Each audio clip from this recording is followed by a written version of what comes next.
tardes, bienvenidos nuevamente a Radio Eleuteria. Tenemos aquí a un invitado especial, nuestro amigo Gualberto Rodríguez Ruiz, Wallace, para quienes lo conocen.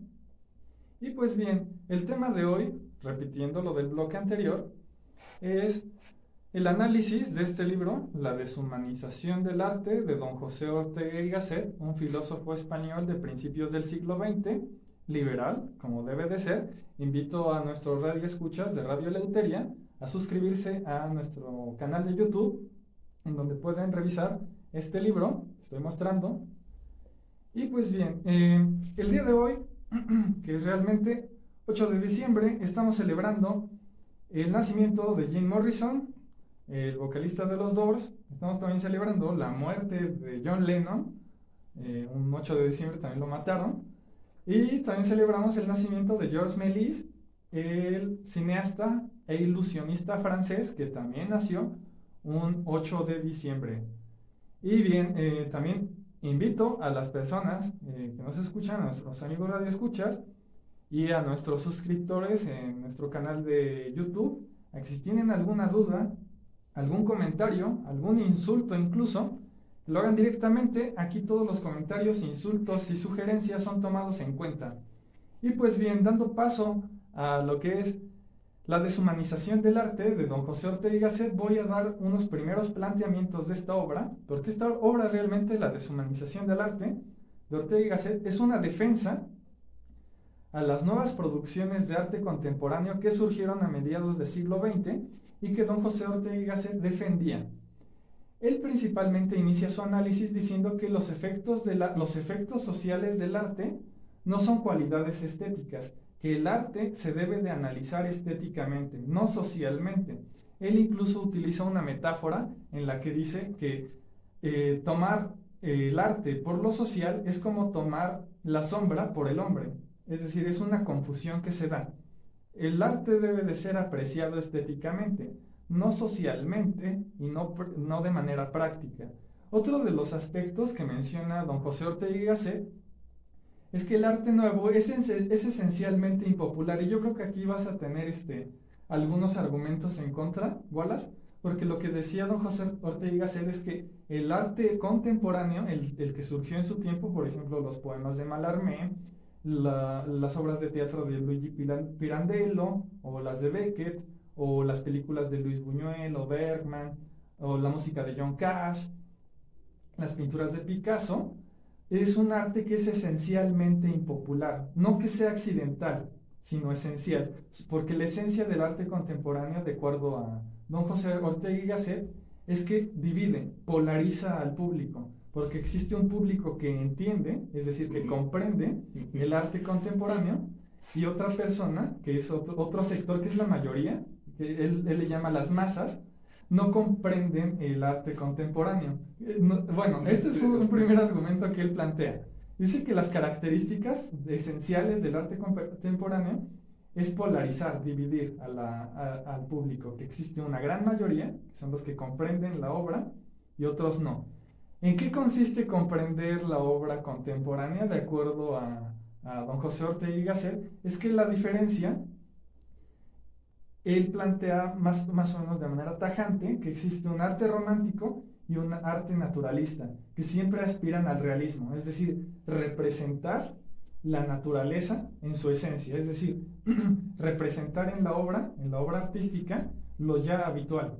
Por ejemplo, en la realidad, el árbol, es decir, la cosa existente, se parece a lo plasmado en la obra artística. Él utiliza la metáfora de un retrato de Carlos V. El retrato se confunde con la persona, y de esa manera las grandes masas de espectadores y de lectores o de asistentes comensales que asisten al museo logran identificarse con la realidad que se les plantea en la obra artística. No se sienten desfamiliarizados porque lo humano está presente en la obra.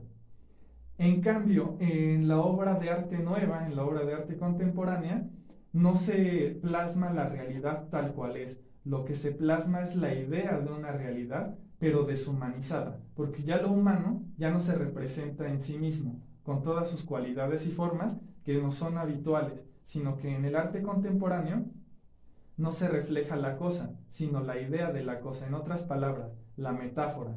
¿Qué nos puedes decir al respecto, Wallace? No, ahorita que mencionas todo eso, de que hay quienes comprenden y no comprenden el arte contemporáneo, me recuerda un poco a un cuento que quizá ya conoces, ya leíste. Obviamente, yo creo que sí, ese ya lo leíste de cajón. Es el rey va desnudo. El rey desnudo. De Hans Christian Andersen. Donde, bueno, ya lo sabes, ¿no? Llegan unos estafadores y tienen la tela más hermosa de toda la existencia y dicen que solamente la gente más inteligente la puede ver. Así es. Y el rey no la ve, pero él, por no parecer estúpido, así es, pues dice, oh, es hermosa, pero él mismo sabe que no la está viendo, pero aún así la compra y se viste con ese traje hermoso y al final sale en un desfile con su nuevo traje, con una tela hermosa que solamente la gente inteligente puede ver. Y en el desfile hay un niño que le dice a su mamá, oye mamá, ¿por qué el rey va desnudo? y la mamá le dice, no va desnudo, es un traje hermoso, lo que pasa es que la gente tonta no la puede ver. Así es. Y así me parece el arte, bueno, con esa definición que da Gasset, me parece que es lo que es el arte moderno, o sea, solamente la gente inteligente, solamente, vaya, los snobs, que son los que más lo consumen, son los únicos que pueden apreciar esa belleza, porque la demás gente, la gente en masa, el vulgo, son ignorantes, ellos no pueden comprender ese tipo de belleza, porque son ignorantes, son tontos. Entonces, no, o sea, yo realmente creo que estamos relacionados con el rey va desnudo, que solamente la gente inteligente puede comprender. Y yo siempre tuve problemas con eso en la carrera igual, porque había obras que son difíciles, pero son difíciles realmente, y es la intención hacerla difícil. Y te lo complican tanto que pues, realmente no comprendes a veces. Y a nosotros un profesor nos decía, es que no te gusta porque no lo entiendes. No, es que no me gusta porque no me gustó, está complicado. Y para mí complicar no es exactamente bello, es nada más molestar al público. Ahora, por ejemplo, la música propiamente es un arte. Sí. Pero digamos el jazz no tiene forma, no tiene nada, no tiene letra, no tiene algo que te llame mucho la atención. Pero hay a mucha gente que le gusta. Pero no entiendes la música, o sea, tú no comprendes la música porque es subjetiva, es abstracto por completo, pero te gusta. Entonces no tiene que ser específicamente algo que entiendas para que sea arte. Eso es lo que pues, para mí podría ser. Claro. Pero en el caso este es lo que te digo, es como el rey va desnudo y solamente la gente inteligente puede apreciarlo, la gente tonta no, porque pues es tonta. Así es como seguir la corriente, ¿no? Sí, entonces es lo que te decía hace un momento. Tú compras una pintura de Andy Warhol y dices, ay, me gasté 100 millones, ¿no? Porque y ya la tengo. Pero pues nada más la tienes, ¿por qué? O sea, pudiste haber comprado la foto de Marilyn Monroe y pues ya, ¿no? Mejor, es más bonita. Photoshopear. Pero no, o sea, lo que hizo nada más fue ponerle otros colores y ya. Y para mí eso no es arte, nada más es la posición de decir, es que yo tengo esto, porque puedo comprarlo. Es posición. El arte moderno para mí es nada más posiciones, es un estatus. Estatus social. Exacto, o sea, es darse los aires de que tienen dinero. Y está bien, si tienen dinero, que gasten el dinero como ellos quieran. Es su derecho, es su dinero, ellos se lo ganaron. Pero de eso a darle un valor artístico a una porquería, no, o sea, para mí no realmente no tiene sentido. Tiene más sentido incluso comprar una tacita artesanal de aquí de Ameca Meca y ponerla como un ornamento que comprar esas porquerías de millones. Es que bueno, dando una referencia del texto que cita Wallace, se llama El traje nuevo del emperador. Es un cuento que escribió un escritor danés, Hans Christian Andersen, que precisamente trata de eso, de toda una comunidad, para no asumirse a sí misma como estúpida, le siguen la corriente a los estafadores. Es una metáfora que sí ilustra muy bien esta nueva tendencia de creación artística. Pero bueno, regresando a lo que plantea José Ortega y Gasset y que puedes ir rebatiendo a lo largo de este programa, Wallace, es que precisamente lo que trata de explicar don José Ortega y Gasset es que el arte tradicional que él cataloga como arte romántico o arte naturalista, aspira a lo real, aspira a representar lo humano, lo habitual, lo ya conocido. El árbol de la realidad, el árbol existente, sensible, toma apariencia en la obra artística. Y de esa manera el espectador no capacitado, dice esto es arte porque refleja la realidad. En cambio, lo que dice don José Ortega y Gasset es que el arte nuevo, que así lo llama el arte nuevo de mitad de siglo, no aspira a representar lo real, lo humano, lo habitual, sino todo lo contrario. Lo que trata de hacer el arte contemporáneo es dar una metáfora de la realidad existente, pero esa metáfora es deshumanizada, es decir, ya no refleja lo humano, sino que todo lo contrario, lo humano lo trata de, por decirlo así, de deformar, de romper con lo habitual, y de esa manera el espectador no profesional, el espectador no capacitado, no lo entiende, y al no entenderlo no puede apreciarlo. De esa manera lo explica. Al no existir convivencia con lo antihumano, se tienen que inventar nuevos medios para poder comprender el nuevo arte. En este caso, ¿sabes? Estaba pensando entonces, quien fue innovador en su tiempo fue el Marqués de Sade. Podría ser. No, de acuerdo a José Ortega y Gasset, los innovadores podrían ser Mallarmé, porque Mallarmé no trata de hablar de cosas de la realidad, es decir, de fenómenos existentes en su poesía, sino que el Mallarmé en su poesía trata de hacer una metáfora del mismo lenguaje. Ahora, por ejemplo, en Luigi Pirandello, 6 personajes en busca de su autor, no habla de personas en esa obra de teatro. Lo que trata de hablar Pirandello en esa obra es de personajes literarios que no son humanos y que se representan a sí mismos como metáforas, como ideas del autor acerca de lo que debería de ser un personaje de un drama. O por ejemplo las pinturas de Picasso, que no tienen forma humana, tienen formas geométricas. Pero Eso sería obviamente él se refiere a innovación en su tiempo. Exacto. Pero digamos el Marqués de Sade, porque en el tiempo del Marqués de Sade, pues todo era bonito, todo era bello, todo era perfecto, no existían fluidos, no existían claro, pues, ningún tipo de esas. Sí existían, obviamente, sí, claro. Sí existían, pero nadie las escribía, nadie trataba de demostrar esa putrefacción humana. Y el Marqués de Sade lo hacía, o sea, y él era extremadamente, hasta la fecha yo creo que sigue siendo muy extremo para algunas personas, que lo pueden leer y comprender, claro que sí, pero la intención era, porque muchos critican que sus personajes eran cuadrados, pero pues es que sus personajes eran ideas propiamente, o sea, no trataba de desarrollarlos mucho, nada más quería hacer ideas del personaje. Arquetipos de la maldad, ¿no? Sí, pero es exactamente eso, o sea, él revelaba lo que en su tiempo nadie quería revelar. En parte, bueno, podría entonces catalogarse al Marqués de Sade como un escritor de novelas de tesis, es decir, de novelas que fueron escritas para probar una idea, podría decirse. Sí, de alguna manera. Entonces estaría cayendo en la misma escuela que muchos otros escritores que también escribieron novelas de tesis, novelas de enseñanza, por ejemplo Charles Dickens o por ejemplo Stendhal, el propio Balzac, que escribía novelas para probar ideas, que posteriormente Bakhtin llamaría novelas monológicas, porque los personajes tratan de darle homogeneidad al universo del autor. Pero a lo que se refiere propiamente Ortega y Gasset no es ese tipo de obras que se escriban para plantear una idea filosófica. No, sino obviamente revelar lo que otros no hacen en ese momento, eso es a lo que se refiere, ¿no? No, a lo que se refiere don José Ortega y Gasset es que estos artistas, que sean pintores, cineastas, músicos, poetas, dramaturgos, no tratan de reflejar la realidad tal cual es, sino una metáfora muy deshumanizada de la realidad. Por ejemplo, las pinturas de Picasso no tienen forma humana, tienen formas geométricas.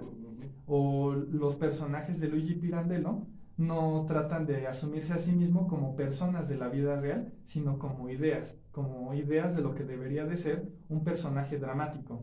Y yo estoy de acuerdo, a mí me gustan estos artistas, tanto Pirandello como Samuel Beckett, como Luis Buñuel, como Stefan Mallarmé, pero creo que en la actualidad se ha abusado de esta misma escuela y ya no tratan de venderte una obra artística, sino tratan de venderte un concepto. Un concepto, exacto. Y eso ya me parece un fraude. ¿Qué nos puedes decir al Pues sí, respecto? eso sí es un fraude, porque pues compras una pintura y resulta que cuesta $1,000,000 y nada más es un punto rojo y ya. Quizás es porque tengo el concepto romántico, ¿no? De lo que es el arte, ¿no? De que tenga un proceso, que tenga pasión, que tenga mucho trabajo detrás de sí mismo.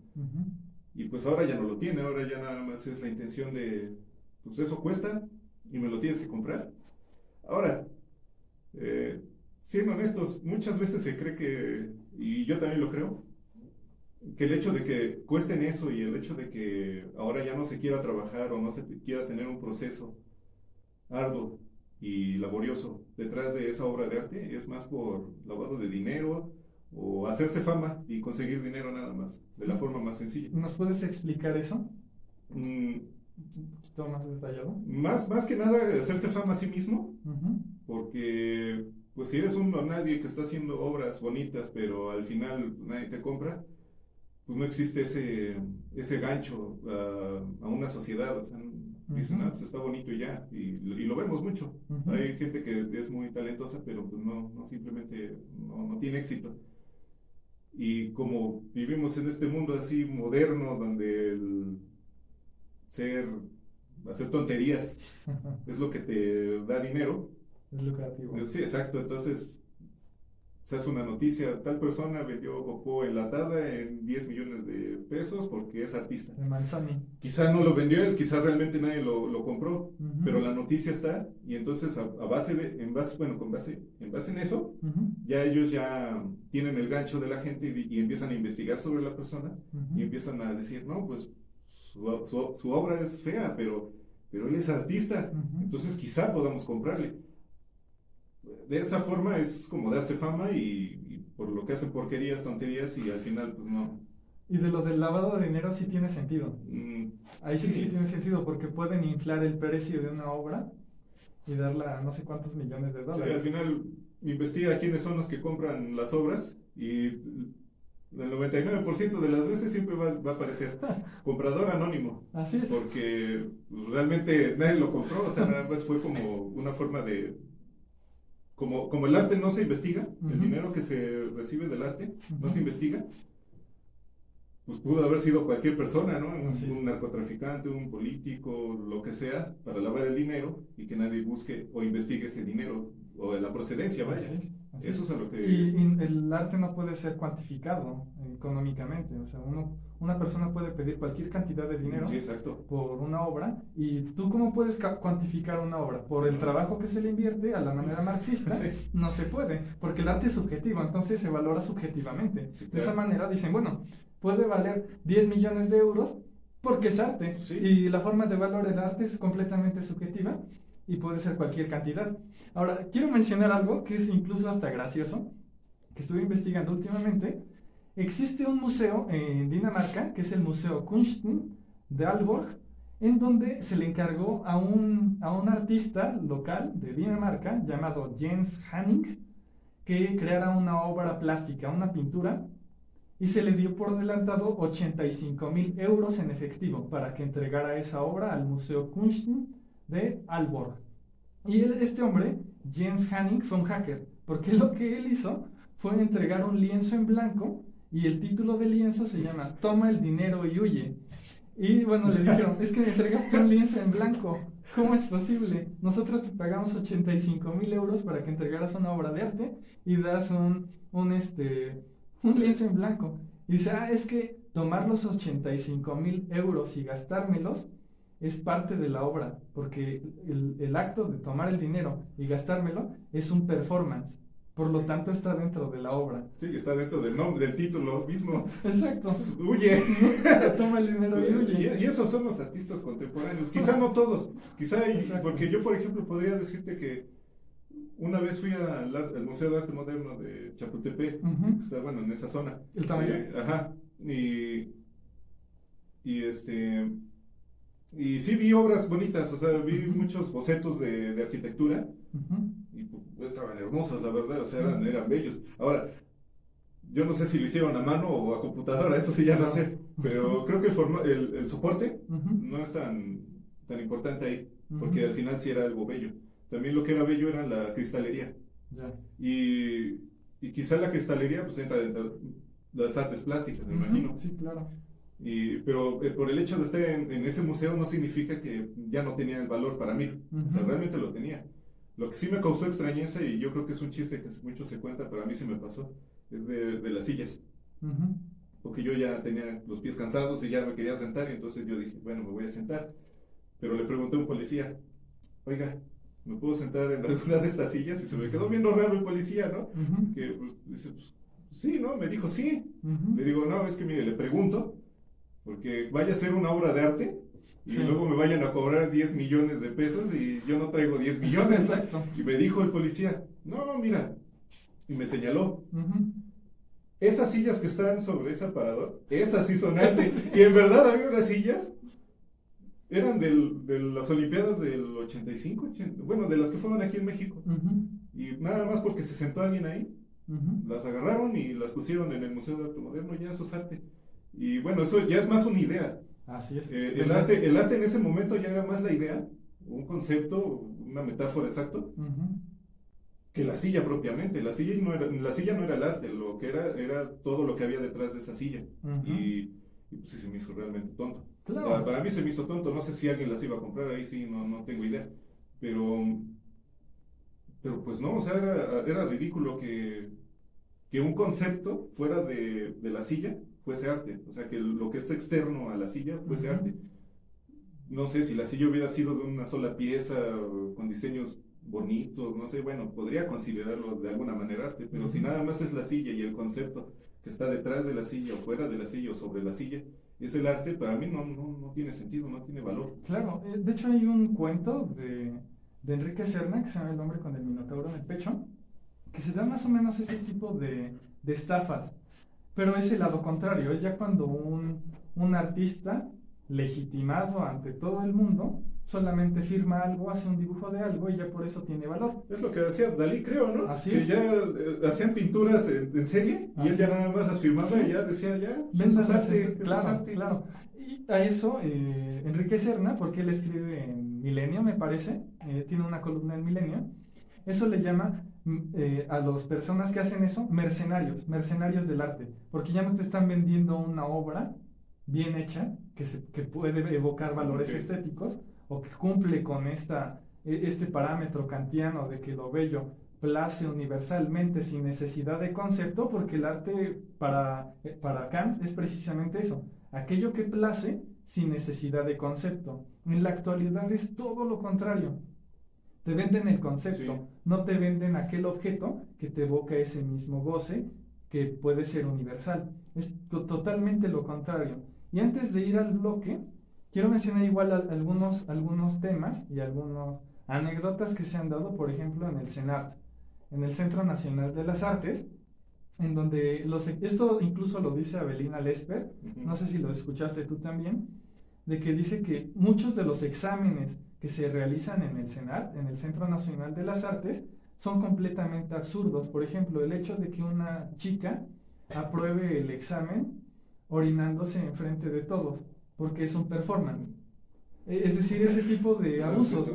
Claro, o sea, es un abuso lo que ocurre, porque entonces si eso es arte, entonces cualquier cosa puede ser arte. Por lo tanto, tenemos una conclusión de que nada es arte. El arte no existe porque eso es arte. Entonces todo es arte. Todo es arte. Todo ser arte, nada es arte. Claro, entonces el arte no existe. El arte simplemente es una idea de las instituciones. Los crea. Exacto. Por lo tanto, el arte no existe. Si existen ese tipo de abusos. O incluso, bueno, Avelina, ya para pasar al último bloque, pone una anécdota que ella cuenta de que en la Zona Maco, este festival de arte que realizan en la Ciudad de México cada 2 años, 2 veces al año, entre febrero y septiembre, una chica estaba vendiendo ramas y que ella le preguntó, bueno, ¿cuánto valen las ramas? Dice, depende. ¿Por qué? ¿Por qué depende? Depende de dónde lo vayas a colocar, porque de acuerdo a donde tú lo coloques, ya sea un baño o una sala, cambia el precio, Claro. porque el espacio que sustenta la obra es parte de la obra, ya sea lo pongas en un baño o lo pongas en una sala. Pues eso es un abuso, Sí, realmente. es absurdo. Y bueno, queridos radioescuchas, los invitamos a quedarse en el siguiente bloque para dar las conclusiones y una pregunta muy importante que le vamos a hacer a Wallace. Y bueno, no se vayan. Radio Eleuteria.